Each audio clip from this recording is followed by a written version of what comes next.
Dito, malaki po yung $350 kung gastos. Tama po ba? Subukan niyo po magpainom, magpakain. Kulang po po yan. 1,300 dirhams, kulang pa po yan.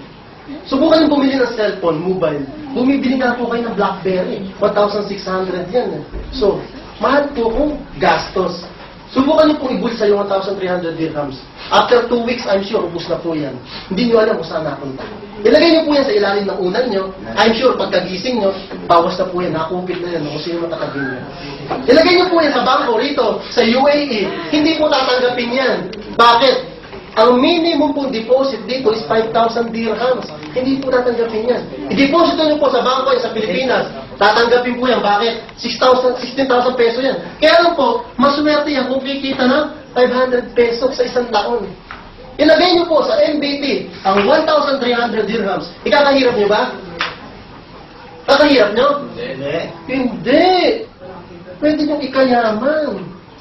So, malaki po siya kung gastos. Pero kung negosyo, maliit po siya. Tama po ba? Ano po bang negosyo dito sa buong mundo? Makakapag-negosyo ka ng $350. Ma'am, may alam ka po? Kung may alam ka po, makikishare ako sa inyo. Kung pwede ako yumaman. May alam kayo? $350, sir. Negosyo. May alam ka, sir? MBT. Sir, MBT lang. Galing niyo, sir. Senior ka kagad. MBT. Wala po. Totoo lang po, wala. Bakit? Anong gusto mong negosyo? McDonald's? Pero kung 40 million, tibay mo. Wala po. So, 1,300 po, kung negosyo ang pinag-uusapan, maliit lang po. At 1,300, napaka-selfish po natin kung di tayo makakapag-invest ng 1,300 para sa sarili po natin to. Bumibili nga tayo ng cellphone, ang mahal, 1,600, 2,000. May pakinabang ba tayo doon? Wala. Gastos ang binibigay sa atin. Ito, hindi mo magawa ng paraan. Kinabukasan mo ang kapalit, future mo. Magkano po yung pangarap nyo kanina, ma'am? 19 million. Tama po ba? Tapos 1,300 lang, hindi kayo makapag-invest. Paano nyo makuha yung pangarap nyo? Kung 1,300 lang, hindi kayo makapag-invest. Kaharangin ng 1,300 yung pangarap nyo. Ang laki ng pangarap nyo, di ba sir? 19 million. Tapos 1,300 lang, wala kayo. Hindi nyo magagawa ng paraan. Gawan nyo ng paraan. Sir, may 1,300 ka ba ngayon, sir? Wala. Wala, sir, ano? Pero sir, bukas kaya may 1,300 ka, sir? Wala pa rin. Wala pa, sir. Hindi mo kaya gawin paraan, sir? Hindi mo kaya, sir, gawin paraan? Magagawa ng paraan. Magagawa mo, sir, ng paraan. So, bukas may 1,300 ka. Tama ba? Wala pa rin. Meron na. O, meron. Tingnan mo. Pag gagawan po ng paraan, pwede natin itong gawa ng paraan. Ikaw, sir, may 1,300 ka? Wala. Hindi, masabi ko sir ng tapat. Kasi po, nagsasabi ng tapat, nagsasama ng maluwat. Tama po ba? Sir, magsabi ka ng tapat. Wala. Wala. Kasi sir, nagsasabi ng tapat. Sir, gusto mo magsama tayong maluwat? Hindi, sir. Joke lang. So, pero sir, kaya mong gawa ng paraan hanggang bukas. Oh, kaya tamo. Walang nagsabing hindi ah. Sir, ikaw may 1,300 ka, sir? Wala. Sir, kaya mo parang hanggang bukas? Hindi kaya? Hindi kaya gawin, sir? Hindi, kung hindi mo, sir, kaya gawa ng paraan, tutulungan kita para magawa ng paraan. 2 days pa. 2 days pa. Pero bukas, sir, hindi mo kaya? Sir, may sasabihin ako sa iyo, kaya mo gawa ng paraan hanggang bukas. Sir, gusto mo malaman? Sir, nandyan yung kotse ko sa baba, nakaparking, sir. Sa pera natin yun is 1 million peso. Sir, ibibigay ko yun sa iyo, sir. Kaya lang, may kondisyon. Bakit? Sir, hindi kita kakilala eh. Lugi naman ako kung bibigay ko sa iyo. Bibigyan kita, sir, ng palugi hanggang bukas ng alas 12 ng hapon, sir. Hindi hanggang ngayon, ha? Hindi alauna, hindi alas 2, alas 12 lang, sir. Kasi sabi mo, sir, hindi ko kaya gawa ng parang hanggang bukas, sir. Sir, bibigay ko yun sa kotse ko sa iyo ng isang 1,000, magkano? 1,300 lang, sir. Hanggang bukas, sir, ng tanghali. Kaya mo gawa parang hindi. Kapalit mo coaching 1 million, sir. Alam mo gawa ka, sir? Hindi. Sige, gawa sa video. Kaya! Tamo! Kaya! 1 million yun eh! Bakit gano'n tayo mga Pilipino? Gusto muna natin ng may kapalit bago tayo gumawa ng paraan. Huwag pong ganun. Paghirapan muna natin isang bagay bago tayo kumuha ng resulta. Tangit po yun. Tama po ba? So, pagka may kapalit, kaya-kaya mong gawa ng paraan. Kung walang kapalit, hindi ko kaya gawa ng paraan. Kala ko pa, mayroon may kotse para magka-carlit eh. Hindi po, bibigay ko na. Kaya lang, tama, kaya nyo gawa ng paraan. Alam niyo po ba, hindi po natin pwedeng sisihin yung lolo't lola natin kung bakit tayo mahirap ngayon. Hindi po. Bakit? Noon, may MBT na ba? Wala. Wala. Pero po kayo, pwede kayong sisihin ng mga apo nyo. Bakit po? Imagine niyo po 70 years old na kayo ngayon. Nakaupo kayo sa tumba-tumba. Ganyan kayo. Tapos iniikutan kayo ng apo nyo. Ay sinasabi ng apo nyo, negative. Kasi si Lola, hindi nag-join sa MPT. Tingnan mo yung buhay mo ngayon, kawawa ka. So, ano gagawin mo?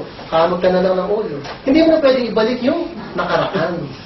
Kaya po hanggang bata tayo, mag-isip po tayo. For example, ma'am, gawin kita 70 years old ngayon. Bigyan kita ng Land Cruiser. Masaya ka, hindi?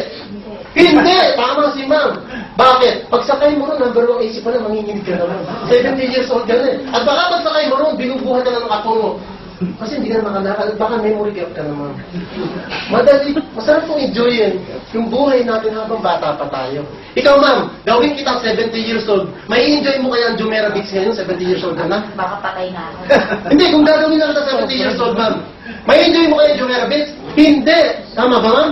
Kasi mag-two-piece ka ngayon doon, masusukan na lahat yung tao doon. So si Mario Joseph yung matanda, mag-two-piece pa, 70 years old na. Akala nila, lukot-lukot yung damit mo. Hindi nila alam, yung balat mo, lukot-lukot na. Kasi ang tanda mo na. So, masarap pong enjoyin yung buhay natin habang bata pa tayo. Dagdagan ko ng 4 years, yung taon nyo ngayon. Meron kayong Land Cruiser. Masaya hindi? Masaya. Masaya!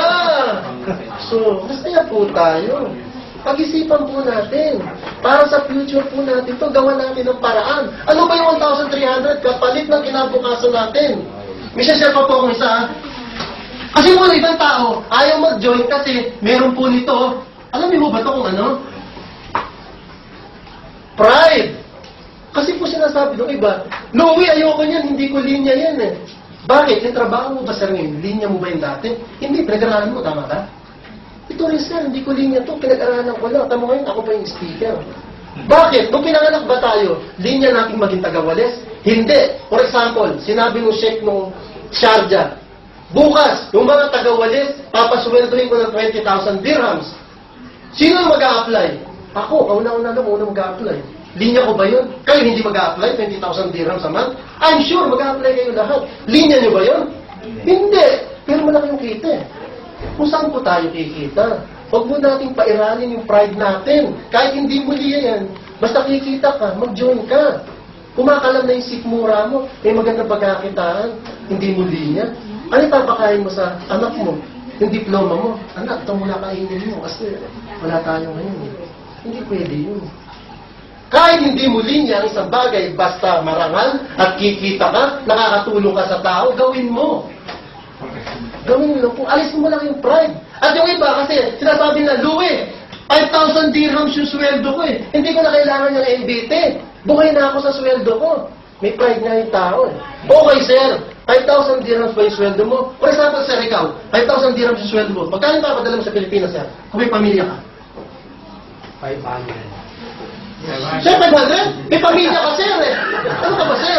Kung kutumin mo yung pamilya mo, so Mario Joseph, sir. Nag-abroad ka pa, sir. Doon ka na lang sa Pilipinas, sir. Hindi, sir. 5,000 dirhams, sir eh. Magkano ba padala mo sa Pilipinas? Sa dirhams? Kung may pamilya ka? 3,000. 3,000, yan, sir. Hindi, 500, pakay-tayo. Nagutom sila ron. 3,000 dirhams. Sir, magkano yung rent natin sa bahay? Rent sa bahay, sir? 800. 800 kasama na yung sewa, sir. Hindi pa. Hindi sama na natin, 800. Ay, hindi pa kasama yun? 1, 2. Mga 1, 2, sir. Partition. Wala surot yun, sir. 1, 2. Wala kasama sa 1, 2. Kasama na rin! Patay tayo, sir. 1, 2, sige. Kasama na yung surot doon. Load! Load! Magkano, sir, yung load mo sa isang buwan? 200. 200. Kasi po yung iba, ayaw mag-join kasi 5,000 daw yung sweldo nila, ma-pride nga. Tingnan natin, no? Sir, magkano yung food mo sa isang buwan? 500. 500. Sir, magkano yung transportation mo? Carly, transport. Gasolina. Transport, sir. Sir, huwag sapatan ha, kasi sapatan, may halong rate yan. Kaya ang Pilipinas, sir, ha? 400. 400. Okay, sir, ito lang muna, ha? Sir, hindi ka pa naligo rito, ha? Hindi ka pa nag-toothbrush, mamaya na lang, ha? Kwentahin natin, ano? 4-2, 4-4, 4-9, 5-3. Tama ba? Kulang ka pa. 5-3 ba? Tama? No, tama. Tama, 5,300. Sus, Mario Joseph, negative ka pa. Tapos hindi ka mag-join sa MBT. Ano mangyayari sa buhay mo? Hindi ko pala ako kayo sweldo, negative ka na. Sus, Mario Joseph, ibabami pride mo. 5,000? Kasi pinagmamalaki mo sa akin 5,000. Paano kung lover boy ka pa, sir? Babawasan mo 3,000. Louie, 2,000 na lang yan. Ano na lang yun? Kaya ko pa Kailangan ko na Taransky. Patay tayo dyan. Kawawa po yung pamilya natin. Tapos ayaw nung mag-join sa MVP. Kasi may pride kayo eh. Huwag pong ganun. Tanggalin natin. Paano kung may loan ka pa sa credit card? May loan ka sa bangko? May loan ka sa kaibigan? Wala na. Habang buhay ka magtatrabaho rito, hindi ka na makakauwi ng Pilipinas. Bakit? Sa airport pa lang, haharangin ka na. Ang dami mo utang eh. Tapos, hindi ka mag-join sa MVP. Paano kung below 5,000 pa yung sweldo mo? Lalo ka mag-join sa MVP. Mas lalo mo itong kailangan. Walang masama rito. Legal po ito.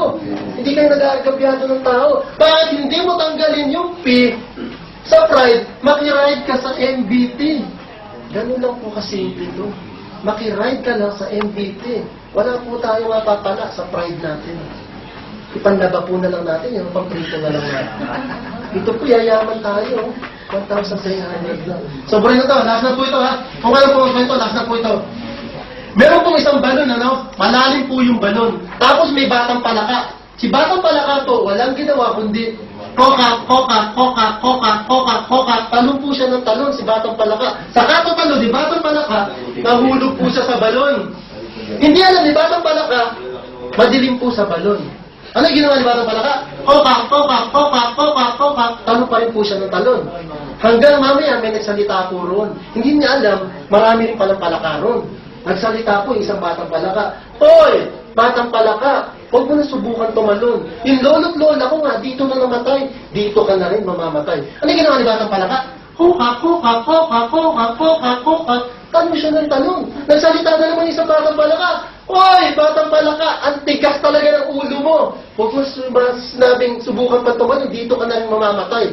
Ano yung ginawa ni batang palaka? Kokak, kokak, kokak, kokak. Talon po siya ng talon. Kahit anong discouragement ang ibagsak kay batang palaka, wala po siyang naririnig. Hindi siya nagpapa-discourage. Ano yung ginawa niya? Kokak, kokak, kokak. Hindi nila alam sa katatalo ni batang palaka na develop po yung muscle niya. Lumaki yung muscle niya, oh, parang naging credible to.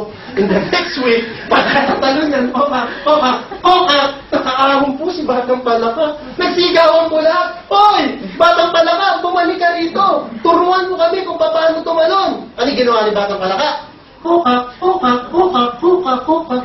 Talon pa rin po siya ng talon. Yung pala, si batang palaka ay isang bingi. Kaya po, dapat sa business na to, maging ano kayo? Maging ano kayo?